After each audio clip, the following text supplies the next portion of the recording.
I am from New Orleans, as Brent said. This is my primary hospital, West Jefferson Medical Center in New Orleans, which is on the west bank of the city of New Orleans. Here's the Mississippi River here, skyline of the city, the famous landmark, the Louisiana Superdome, renamed the Mercedes-Benz Superdome. A lot of great things have been happening in the Superdome over the last few years. We struggled through lots of really terrible years with the Saints. But the Saints did come on and give us a good run a few years ago. Unfortunately, people like Jonathan Vilma and some of their tactics, alleged tactics in the play of field, have caused some concerns about, just exactly what it is the motivation behind the superior play on the football field. And so, sports players always want to make sure they get a lot of attention. Clearly, the last thing you want to do is be on the cover of Sports Illustrated. Ask any team that's been vying for a championship. Once they're on the Sports Illustrated cover, they usually go down to defeat. So hopefully Jonathan Vilma is going to be wearing a uniform this year instead of shackles and pinstripes. Hopefully we'll get him back on the field next year. Actually, he's suing Roger Goodell. Anybody hear this? He's suing Roger Goodell for defamation of character. That'll be really interesting. Another one of our players made the Sports Illustrated front cover, Drew Brees. I'm actually trying to solicit him to run for governor of Louisiana when he finishes playing football, because I think he could win by a landslide. But Drew is, as you know, is still not signed his contract. He's looking for the richest contract in the NFL history at $23 million to play. Now, those of us who have season tickets in New Orleans think he's worth it, and I really do think that if Tom Benson doesn't give him the contract, they'll probably hunt him down and shoot him in the street. So, great quarterback, obviously future Hall of Famer, somebody who is going to be instrumental in the success of the New Orleans Saints organization for quite some time. And quarterbacks like this don't come around very often, so hopefully they'll get him signed. To start the discussion of sports hernia this morning, I'm going to tell you a little story about another famous quarterback, elite quarterback, who is actually still in the game to a certain degree, Donovan McNabb, who in 2005 was quarterback of the Philadelphia Eagles. And on a Monday Night Football game versus the Cowboys in November 2005, Donovan had actually a career-ending injury. Monday Night Football, Cowboys down by 1 touchdown. McNabb back to pass, throws right, intercepted by Roy Williams, and the linebacker knocks McNabb to the ground. Cowboys go on to win 21-20, and McNabb didn't get up. So, first of all, it's amazing what you can find on YouTube, right? So here's McNabb at the end of the play on the field. He'd been nursing a groin injury all season long. Had actually been to see a specialist in Philadelphia by the name of William Myers, who is arguably perhaps the most experienced, quote, sports hernia surgeon in the United States. We'll talk a little bit about Dr. Myers and his practice as we get towards the end, but had seen Dr. Myers during preseason, nagging groin discomfort, continued to play, and then things were pushed over the edge. He ends up getting diagnosed with a severe groin injury, goes to surgery several days later, and has what has been called a sports hernia repair. So I put question mark over here because when this hit the news, surgeons, fans, players, everybody goes, sports hernia? What the hell is a sports hernia? Nobody knew. And in fact, there's been a lot of research into this or repairs being done in the soccer community in Europe because the soccer players obviously have lots of issues with their groin injuries there. But in the United States, sports hernia was a term that no one was really very familiar with. So my challenge this morning, and actually 3 or 4 months ago when Brent asked me to do this, was to come up with something to tell you that you can walk away with about sports hernias and feel less confused than when you walked in. And I hope I'm able to accomplish that. No promises, however. So this morning what I want to do is begin to talk about the complexities of this definition of sports hernia. It is very complex and lots of anatomy in the area that is at risk. So we'll talk about the definitions, try to understand some of the anatomy of the anterior pelvis and how it plays a role in these chronic and acute sports injuries among athletes. Clearly we need to recognize what the mechanisms of injury are, both acute and chronic, as that pertains to sports hernias. Review some of the spectrum of the diagnostic evaluation, physical examination, imaging studies, what have you, to find what the treatment options are. And it's not always surgery. It depends on who you go to. One of the Saints players used to be a neighbor of mine, told me that the players on the Saints finally got to the point where no one wants to complain about a groin injury to the trainers because they're on a plane to Philadelphia the next day and they come home with stitches every single time. So the reality is that surgery is not always the answer. So we have to make sure that we look at other possible options for that. Rehabilitation, most of you in the room are physical therapists and involved with those types of activities. So it's real important that we talk a good bit about what the rehab programs are for patients who are athletes experiencing these kind of difficulties. And then at the end, I'll give you a little bit of data about what is out there. There's not a lot of data in terms of success or outcomes situations with sports hernia repairs, but we'll give you a little bit of information about that. So in terms of definitions of sports hernia, it is clearly the most controversial subject in hernia surgery worldwide currently. I am on the Board of Governors of the American Hernia Society. We hosted a joint meeting of the American Hernia Society and European Hernia Society in New York in March of this year.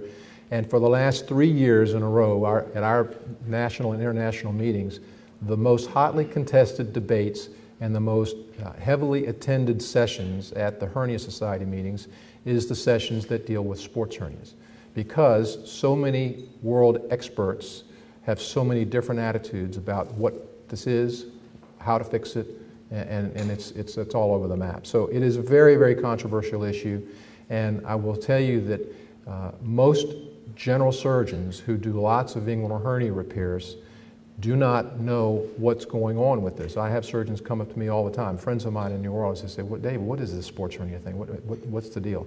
And so it's very, very poorly understood among even the surgeons who are entrusted to do hernia surgeries. So we have a lot to talk about this morning. We want to also kind of look at what the different causes of pain are in athletes, particularly even semi-pro and professional athletes. Lots of different reasons why these athletes can have groin pain. I don't have to tell you that. You could probably preach this much better than I. But the biggest problem that we have as surgeons is we want to be able to see a problem, identify what the problem is, and be able to fix that problem. And the issue with sports hernias is unique among hernias, quote, hernia surgery, because we don't see a hernia usually. What we have is a patient with pain, but most of the time, no real, true, identifiable hernia. There's other pathology, but not a real hernia. We need to figure out a way to really establish a true diagnosis in these patients. And quite frankly, the diagnosis of sports hernia is a diagnosis of exclusion. We need to go through the process and identify what are all the other possible reasons why this particular athlete has pain.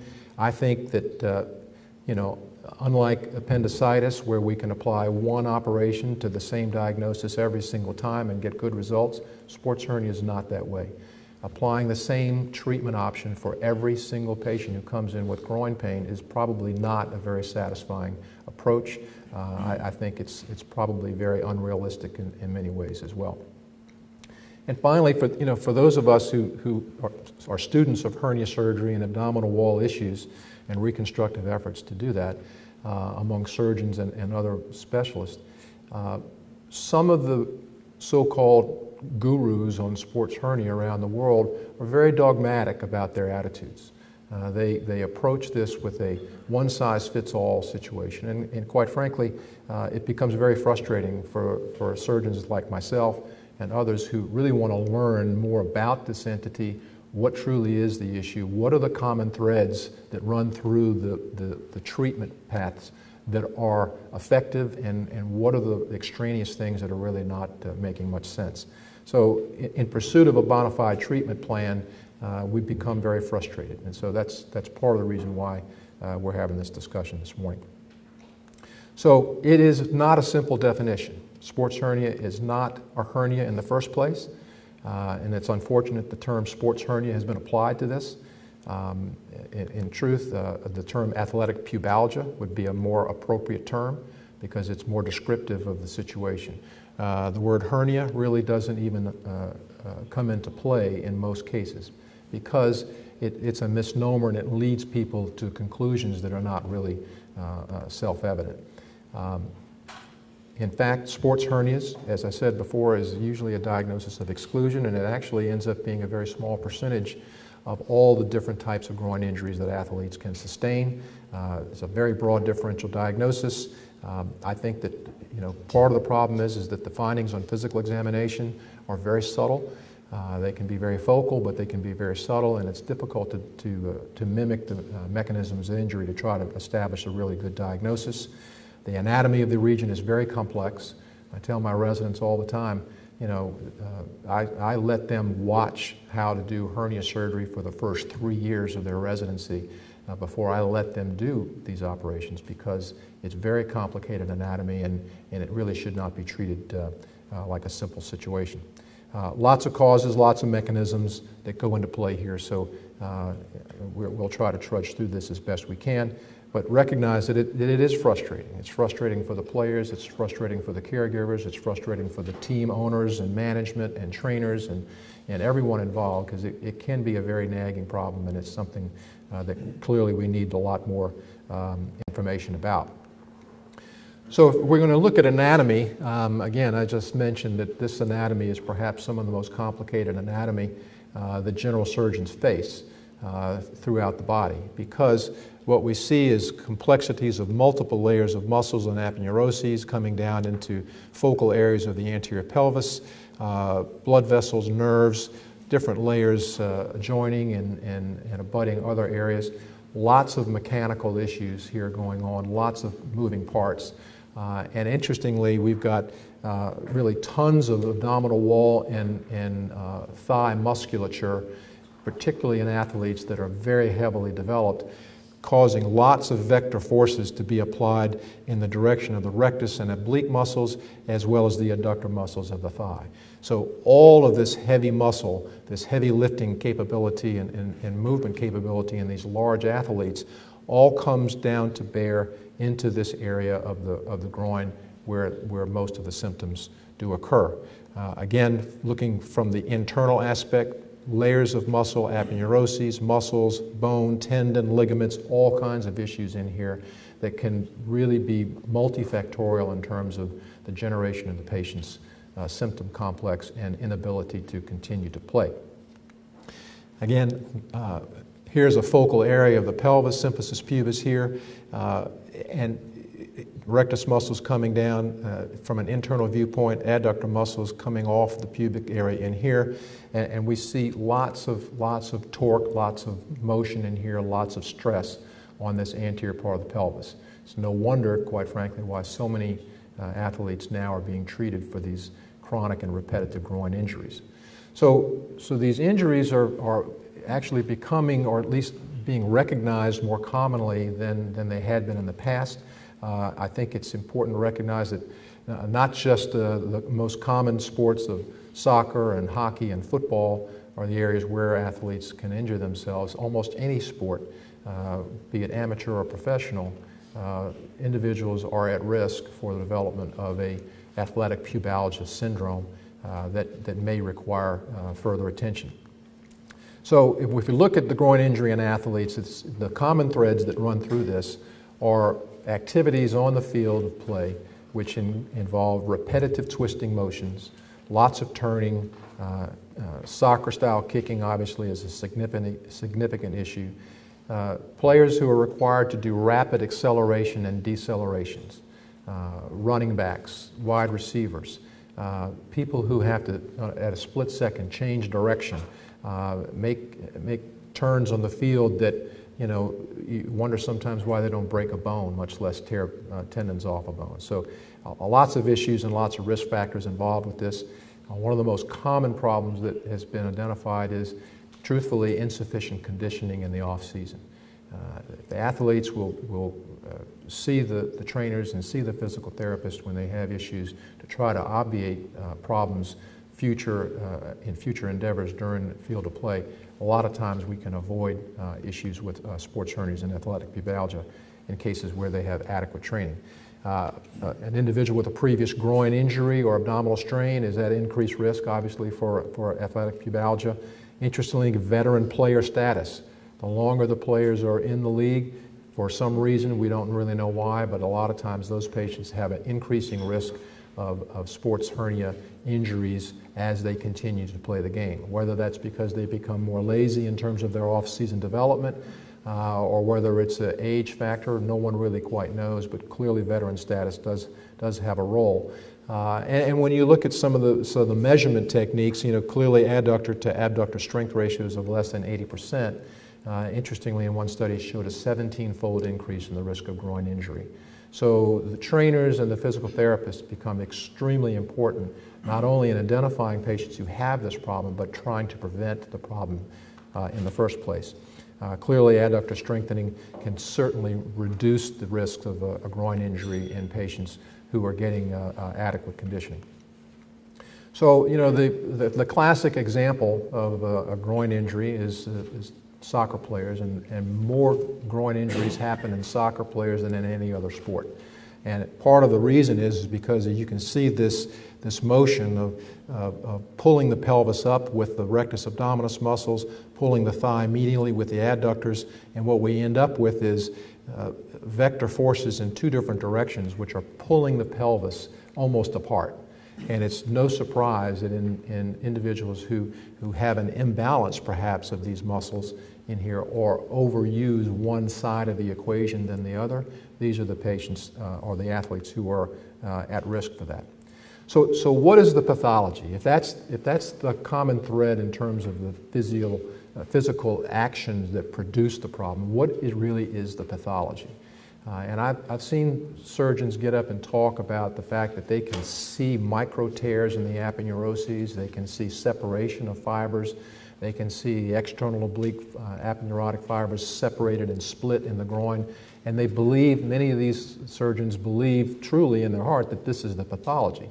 But I can tell you, as a hernia surgeon who's done thousands of inguinal hernia repairs, you know, in everyday people, we see a great deal of variation in the anatomy of the groin in terms of the distribution of the fibers of the aponeuroses, of the oblique muscles, the breadth of the attachment of the rectus abdominis muscle. And it's very uncommon that we see something in the groin in these patients who are asymptomatic from an inguinal hernia, who have separations of fibers, where we can say, okay, in an athlete, that's the problem, because we see it in patients all the time, that it's not a problem. It doesn't produce the pain. So it's an open book still. We still don't have a lot of scientific data to support it, but we'll go through this. So whether it's a muscular tendinous disruption injury, a rectus adductor imbalance, symphyseal joint degeneration or disruption, tendon avulsions, what have you, all these things, even including nerve entrapments. Some surgeons profess that the problem is impingement of the genital branch of the genitofemoral nerve or the ilioinguinal nerve. I, quite frankly, have a very difficult time accepting that as the pathology, because what in the world really happens to the nerve as it's penetrating through an aponeurosis that all of a sudden suddenly causes pain? I have a great deal of difficulty accepting that as a true pathology.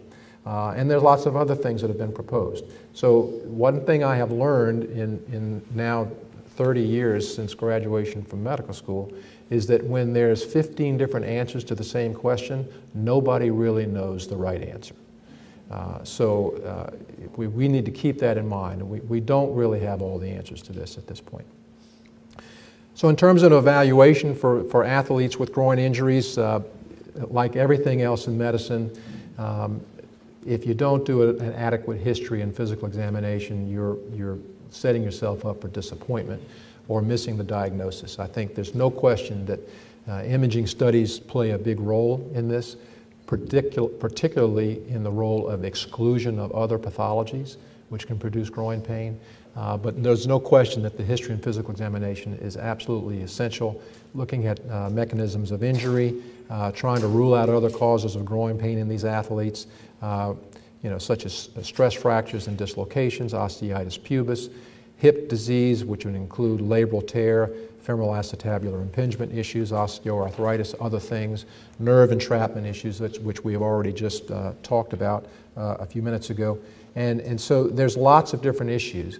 But at the end of the day, when we have ruled out all of these other causes of the groin pain in the athlete, then we come up with the diagnosis of sports hernia, and not until we have ruled out all of these other issues. Because as I said earlier, sports hernia as the true diagnosis is a very small subset of the diagnoses for athletes with groin pain.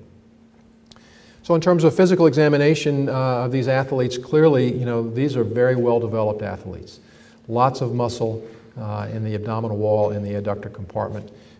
It's amazing to me when I treat the Tulane football players and operated on many of them for sports hernias over the years. And it's amazing to me just how much abdominal not hypertrophy, but development of these athletes there is, and particularly down in this lower rectus region. I'm in New Orleans, where food is probably the most important thing in the life of most people. A lot of my patients really wish they had a six-pack like this, but this is about as close as they come to in most cases. So the physical exam is very important. I think evaluating these mechanisms of injury is essential. We need to really ask the players what caused this, what continues to cause problems with this, making sure that we really try to get a good handle on what motions actually produce the problem. Sometimes it's pretty obvious what's the cause of groin pain in certain players. This guy's having a real hard time with this defender who doesn't like what he's doing. So this is an obvious reason for groin pain. But other than that, it's not necessarily quite that obvious. Now, this is an obvious situation. When patients come into the office and you examine them and they've got ecchymosis in the femoral region or ecchymosis in the inguinal region, you know that they've torn something loose and something's bleeding and they've had a detachment of something in here. So this is easy. This is not a difficult diagnosis. You don't have to go start doing bone scans and other things, particularly in this kind of a patient, because you know that this has been a musculoskeletal disruption situation. But most patients, it's not that obvious. When we see these patients in the office, they're complaining of focal pain. They typically complain of pain with certain motions and different activities. And so we have to do a dynamic physical examination, not just having the patient stand and cough, as we typically do as surgeons looking for inguinal hernias, because there's not a hernia there most of the time. And if there is a hernia, it's just an incidental finding, because the hernia doesn't suddenly start to hurt. If they do have a hernia, that's not the cause of the pain. It's something else. So we have to do a dynamic exam with the patient flexing the rectus abdominis muscles, flexing the obliques against resistance. What are all the different types of maneuvers that you all know better than I in terms of evaluating knee and hip pathology? All of this is very, very important. Adductor stress squeeze test to assess the pain threshold at the pubis where the adductor is attached. Because we want to really make sure that we examine these patients carefully. We want to make sure that hopefully after we've had a really good look at the situation, we can hopefully tell the patient, good news is you don't have a sports hernia, okay? That's not a good picture. We've got to move on from that. So, I think probably the most important thing is starting to rule out the obvious issues. Hip pathology is something that's very important. Plain radiographs can often tell us the story as to what's going on with this. I think it's important in cases that do not surface with a diagnosis readily that we include long bone analysis to make sure that we don't have a congenital problem that's contributing to groin or hip pathology. Bone scans can be effective in certain individuals with chronic disease. They typically do not turn positive for weeks or even months, so an acute evaluation typically would not include a bone scan.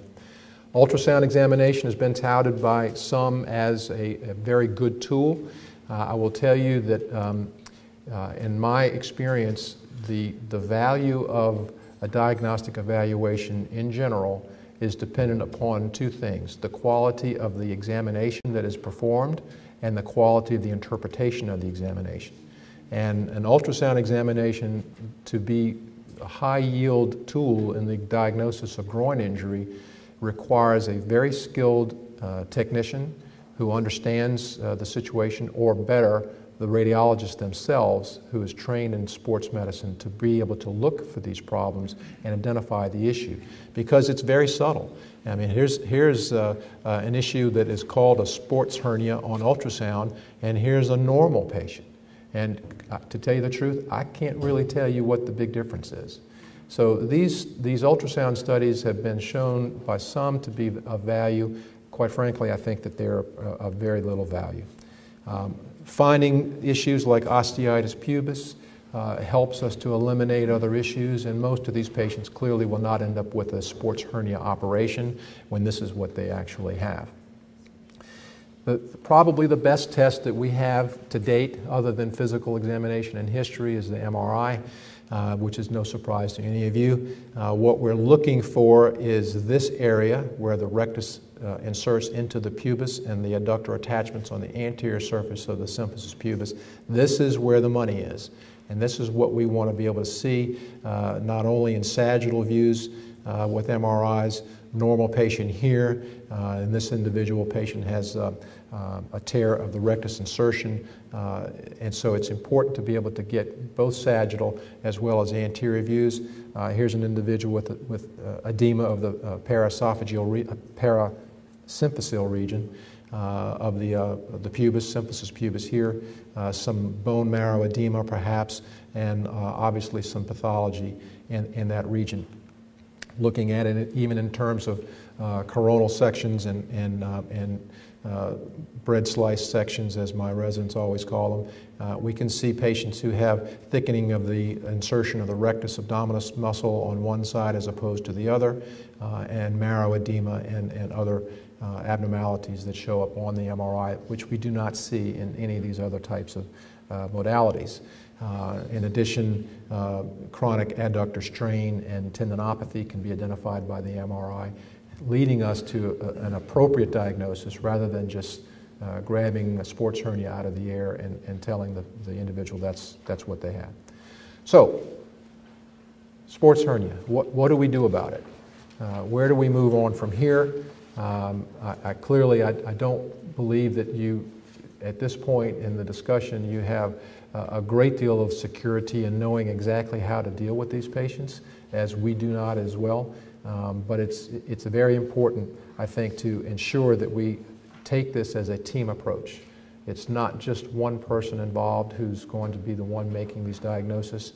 I think including sports medicine orthopedists, radiologists who are skilled and interested and trained in the diagnosis and evaluation with imaging studies is critically important.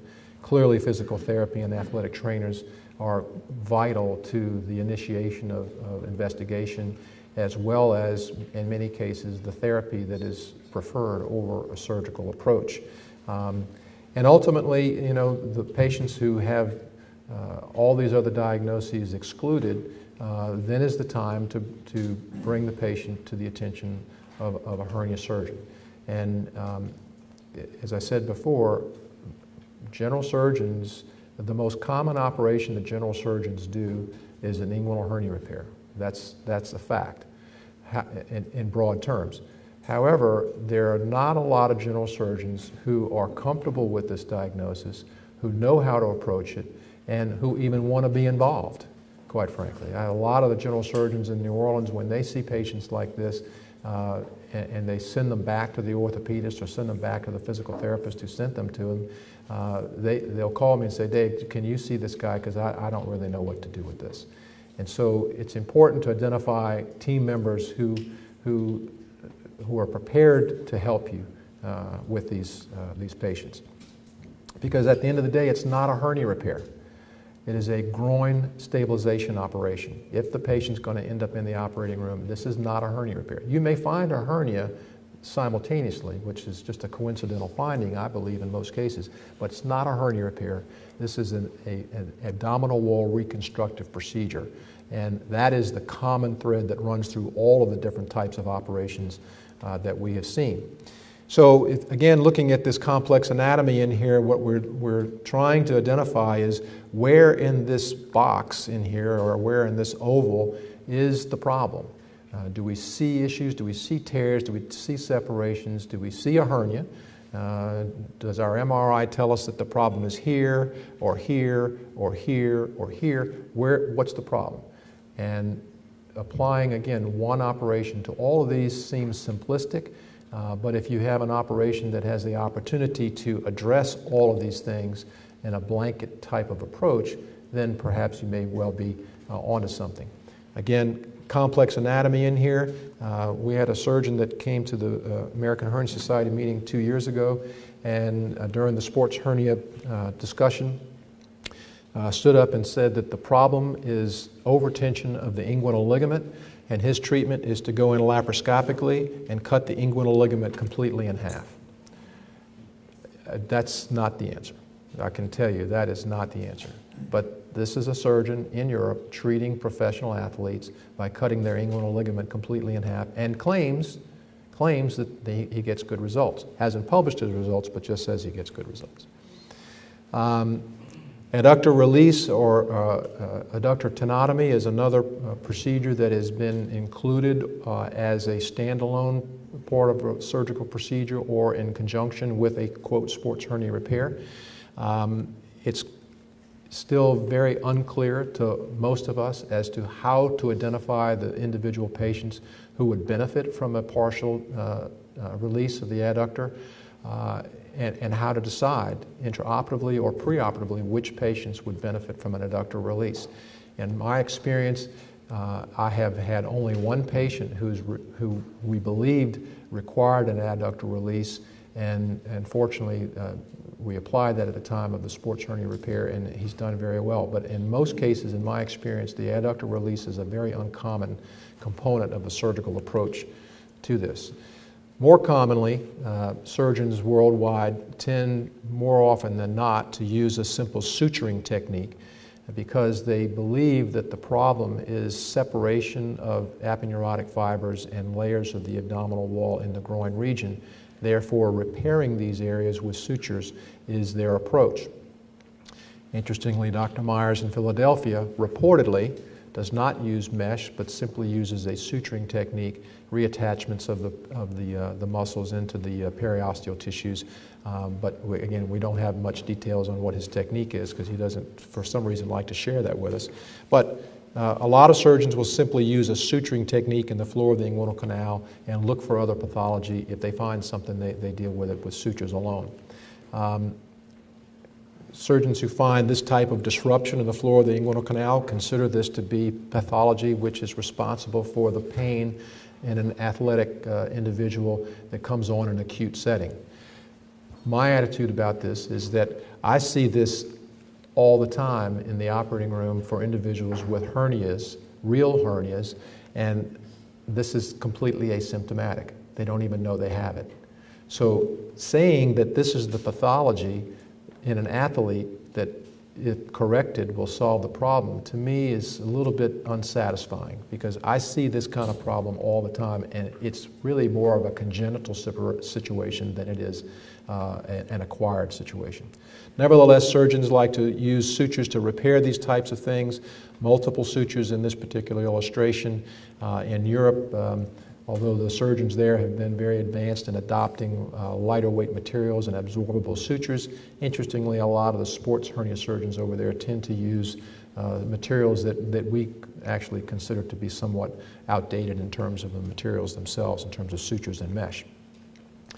So then there's the other group of surgeons who believe that a placement of mesh in the groin is important to stimulate collagen deposition, scar development in the groin region, to reestablish attachments of these muscles and where they meet the bone. And the so-called Liechtenstein operation, which has been around for about 40 years now, which is used commonly for inguinal hernia repairs, and is actually the gold standard operation for inguinal hernia repairs in individuals, not necessarily sports hernia individuals, but for inguinal hernias, this is the gold standard operation, laying mesh in the floor of the inguinal canal, extending mesh out into the lateral triangle of the groin to get good tissue ingrowth and restabilize these tissues and affect a cure of the herniation. Most surgeons, unfortunately, use much smaller piece of mesh, as you can see in this illustration, leaving areas over in this area somewhat vulnerable for development of hernias after the implantation of the mesh. But nevertheless, this is a very highly used operative technique. Different types of mesh are available, both heavyweight types of mesh, which we're getting away from, more towards lighter weight meshes with approximately a third the amount of polypropylene material per centimeter square. Very lightweight, still yet much stronger than the abdominal wall itself in laboratory testing. So the onlay patches is a very common way to go with reconstruction of a groin for sports hernia.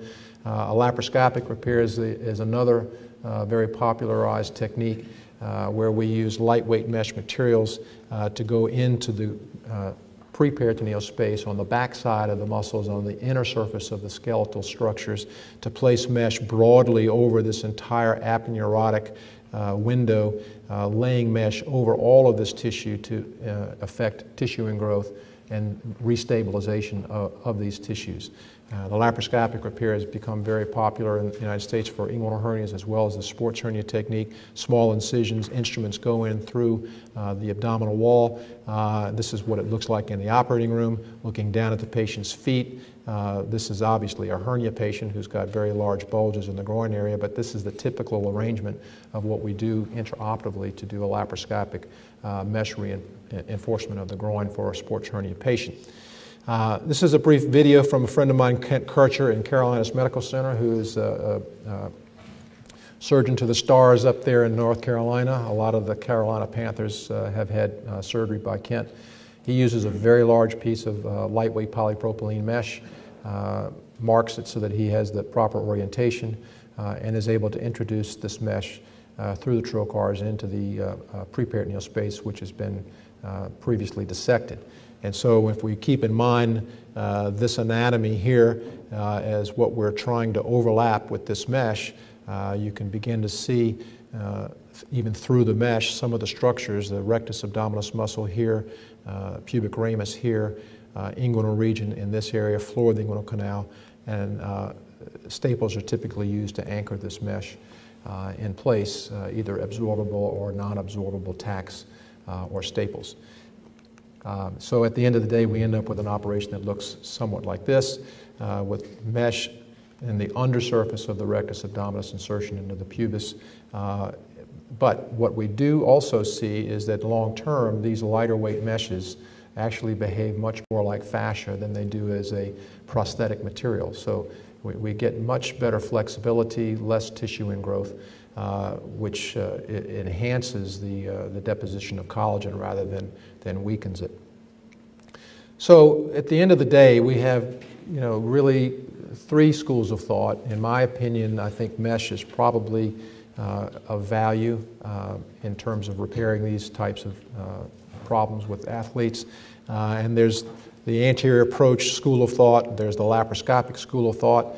In terms of the anterior approach, again, what we're looking to do is put as much mesh in the anterior space as possible to get overlap on the surface of the rectus abdominis as it inserts into the pubis, and also extend this mesh down as much as possible onto the adductor attachments on the opposite side of the symphysis pubis. The laparoscopic surgeon's point of view is to put mesh into the preperitoneal space to give underlap, if you will, to the rectus abdominis muscle. As you clearly know, there's no posterior rectus sheath on the rectus at this location. So we're basically putting, laparoscopic surgeons are putting mesh on top of muscle, but also into the insertion of the rectus muscle into the symphysis pubis, as well as stabilizing other tissues like the conjoint tendon and the oblique muscles with this underlay mesh.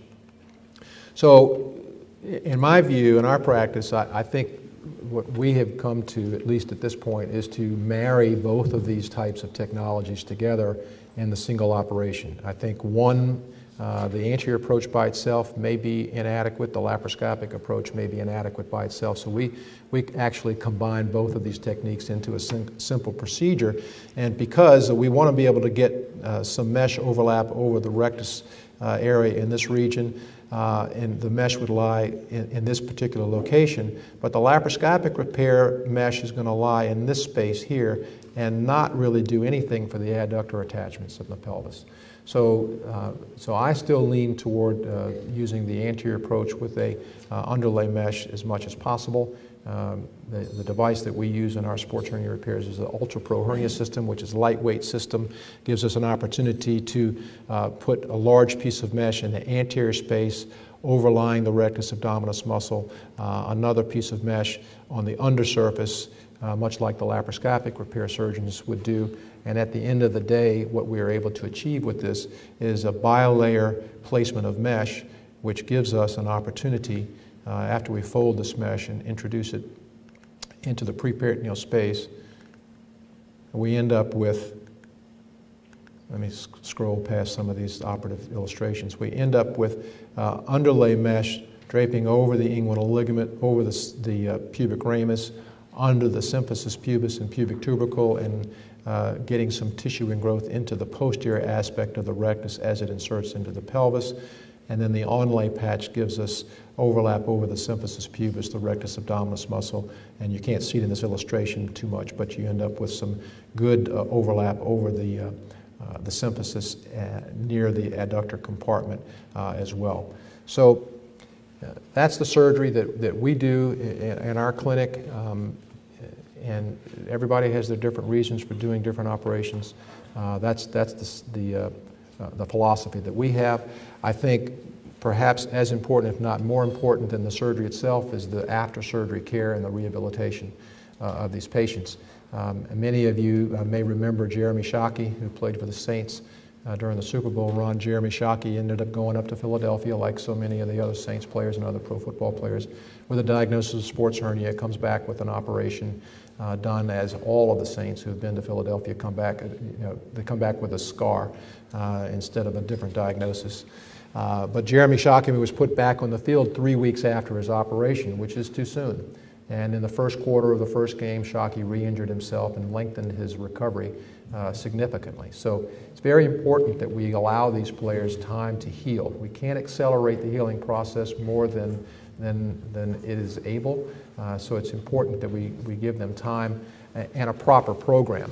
I think a team approach continues to be essential, with trainers and physical therapists working together, giving these individuals time to heal these wounds. Pro athletes are clearly under a great deal of pressure to get back on the field. A lot of money being tied up in there. Sometimes they have to bring in new players to replace athletes. It costs teams money. They want them back on the field as rapidly as possible. But if you re-injure a groin going back too quickly, then there's some significant problems. Patience is the name of the game. You have to allow these patients to fully recover, and they recover at different paces, and depending upon how adherent they are to the protocol. Our protocol involves progression based upon symptoms and based upon flexibility after certain activities. Clearly, core abdominal strengthening and stabilization issues and lower body adductor balancing and flexibility are essential to make sure that these players are reconditioned after surgery. We do not allow them to go back to workouts for at least a week, typically more in the neighborhood of 9 to 10 days, 8 to 10 days, before they're allowed to do anything other than daily living activities. At that point, we begin them on a treadmill, walking the treadmill at a light speed, add in some light jogging as tolerated. Stationary bike is a very commonly used tool as well, and this goes on for about 2 to 4 weeks in the postoperative phase. During all this time, clearly, assessments of the balance of their rectus and adductor compartments are important to be assessed, and encourage rebalancing of all those things. And we gradually get them back into sports-related activities on an as-tolerated basis. Typically, it requires between 5 and 8 weeks for a player to be able to be back on the field without risk of re-injury. In terms of results, the largest study published in the American literature was in the Annals of Surgery in 2008. This is Dr. Meyer's study from Philadelphia. He reports 20-year experience with over 5,000 sports hernia repairs. After reading this journal, I sat down with my calculator and did the math. So basically what this guy is saying is that he does at least 5 sports hernia repairs every week for 20 years. Now, I find that somewhat hard to believe, but anyway, that's what he published. So over 5,000 operations. His repair does not include mesh that we know of. Again, he does not publish his technique anywhere. It just tells us how many patients he's operated on. He claims that he's doing a reattachment and realignment of the rectus insertion into the symphysis pubis. He oftentimes will add an adductor release. The details of his technique have not been published as well. So we don't really know what his protocol intraoperatively or preoperatively are to decide which patients get what portions of these operations. And it's very dissatisfying to those of us who really want to know what's going on, and the patients who have been to him have had good results. He talks about getting about 95% of his players back on the field within the first 3 months. But, you know, for me, you know, I'm not after his business because I don't really make a lot of money doing hernia surgery. In fact, I can make a lot more money doing almost anything other than hernia surgery when it comes down to the business of being a surgeon. But what we're really after is trying to find out what really are we doing here, and what works and what doesn't work, and what's hocus pocus and what's voodoo and what's real science. So to conclude then, I think you know, the term athletic pubalgia is an unfortunate situation. Sports hernia has stuck. We're stuck with it. That's the way it's going to be. I think groin injury in athletes is becoming more commonly recognized. It's a very complex situation. We need to make sure that we pay close attention to it as we get more information over the years. Diagnosis is clearly often very challenging, sometimes impossible to come up with a true diagnosis, but clearly exclusion of other causes is the primary objective of an investigation. Again, multidisciplinary teams are essential, both in the diagnostic phase as well as in the rehabilitation phase. We employ surgery only as a last resort in these individuals, despite the fact that the trainers and the owners and the players themselves actually sometimes come in requesting a sports hernia repair as rapidly as possible. But we think it's important to make sure that other conservative therapies are tried, at least initially. There is clearly no consensus on the surgical approach to date. Hopefully in the years to come we will come up with some more recommendations for you as to which operations really should be done and which ones should be abandoned. But then again, without the adequate rehabilitation, I think surgery can really be a wrong direction for a lot of people. We clearly need more research on this. We've got to get more information. I hope I haven't confused you more now than you were before we started this morning. And then I'll just simply close with a prayer for the Saints. Hopefully we'll get Drew Brees back in action, get him hoisting that Lombardi trophy again. All of us in New Orleans are looking forward to the Saints season because the Super Bowl is going to be played in the Superdome this year, as many of you know. Wouldn't it be sweet to have a rematch with Peyton Manning in a different uniform? So we're looking forward to having an opportunity to have some additional trophies that everyone gets a chance to take pictures with. Thank you very much for your attention. Happy to answer any questions.